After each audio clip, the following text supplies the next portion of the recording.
Most of the population knows that there are many types of people in the world. Smart, dumb, Democrat, Republican, average, wealthy, and so on.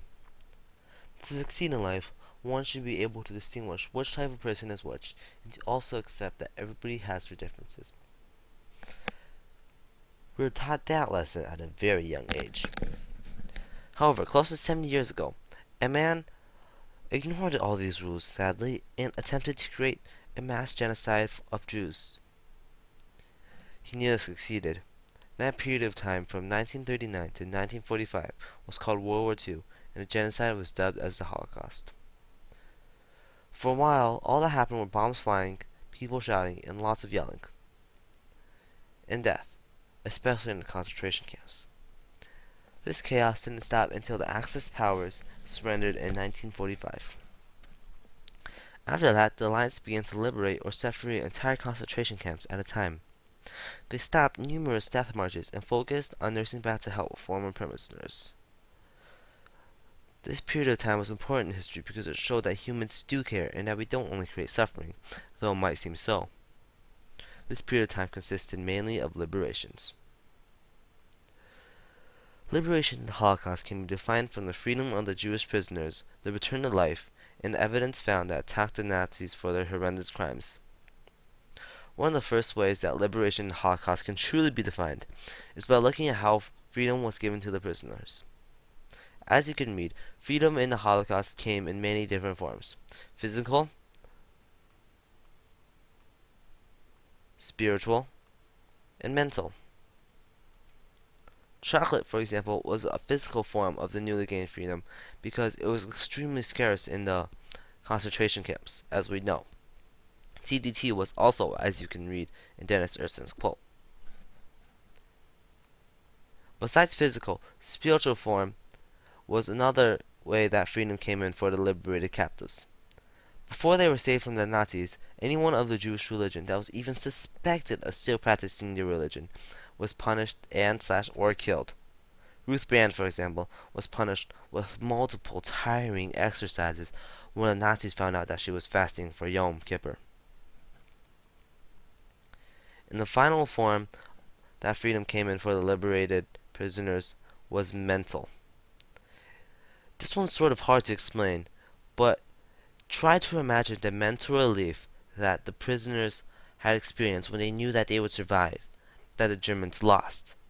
Anton Mason describes this in his short clip from Eyewitness.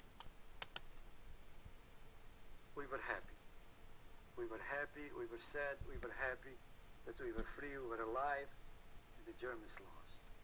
Because we felt as long as one is alive, they lost. Because they wanted to kill us all. Thank you, Anton Mason. The second way that liberation could be described is through examining the return to life experienced by all the victims of the Holocaust. The return to life was basically the period of time that the Jews took to reestablish themselves back into society, or in other words, get back on their feet. It was really an unprecedented recovery because, as we all know, they had just experienced an extremely hard time, and nobody knew if they were going to recover completely or not. For many, it involved the guilt of remaining alive when so many of his or her family had died. For others, it was just the guilt.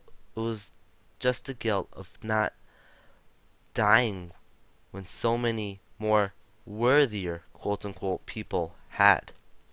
For many, it was just the feeling of being alone, with nobody, no friends, no nothing, to support you. A quote from Helen, a Jewish survivor, says, "You are free, come out." A terrible sound of moaning sounded. Everybody was crying. They started thinking of those who did not make it to this moment. That quote describes what many were probably feeling during that time.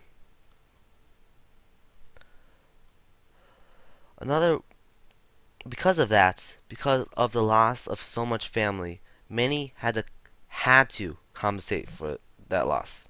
So they just started their own family. The comfort was so coveted that it skyrocketed. The Jewish population just skyrocketed, as you can see in the bottom right hand corner where the Jews are the blue. Family was so important that many didn't know what to do without it, so they just had to start families. A quote by Anton Mason shows what Anton Mason, a friend of Ali Wiesel, had nothing. He had nothing to do. He couldn't think of anything to do without his family. And here's his vid. I said, we are free, but how will we live our lives without our families? Again, thank you, Anton Mason. Furthermore, one can imagine how hard it would have been for the Jews to establish themselves again, not just in social, but also economical. For instance, the Nuremberg laws had previously taken away almost all Jewish jobs before the time of the concentration camps, so that now no Jew held a job with a reasonable salary.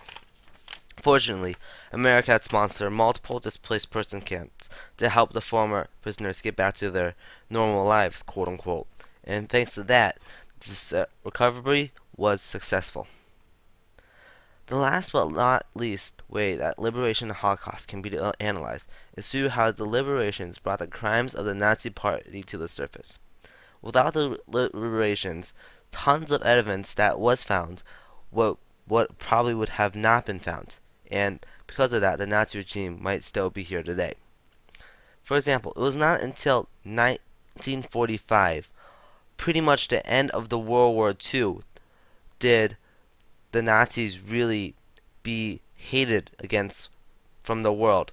Because it was not until 1945 that when the generals of the American army visited hors d'oeuvre, a subcamp of Birkenwald, did the rumors of all the Nazis' horrors really become verified, truthfully become verified.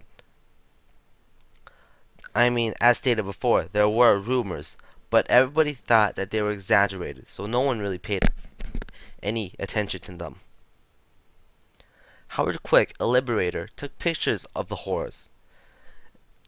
It was so bad. Every so often, there were 1 or 2 or 3 dead bodies in the ground, like wherever they fell, that's where they lay. Quoted from Howard Quick. Here is another clip showing Howard Quick describing what he saw. Alongside some of the buildings were large wooden wagons with bodies, naked bodies, stacked like cordwood where they were thrown. Arms, legs, skeletal heads. There had to be 8 or 9 high and maybe 16 to 20 across. And there were 3 or 4 of these wagons right out in the open. Round of applause to Howard Quick.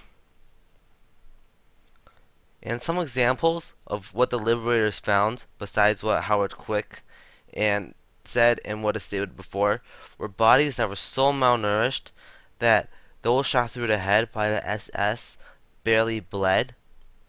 And kids that were so thin that ribs showed through their shirts. Bunkers burning with people still inside.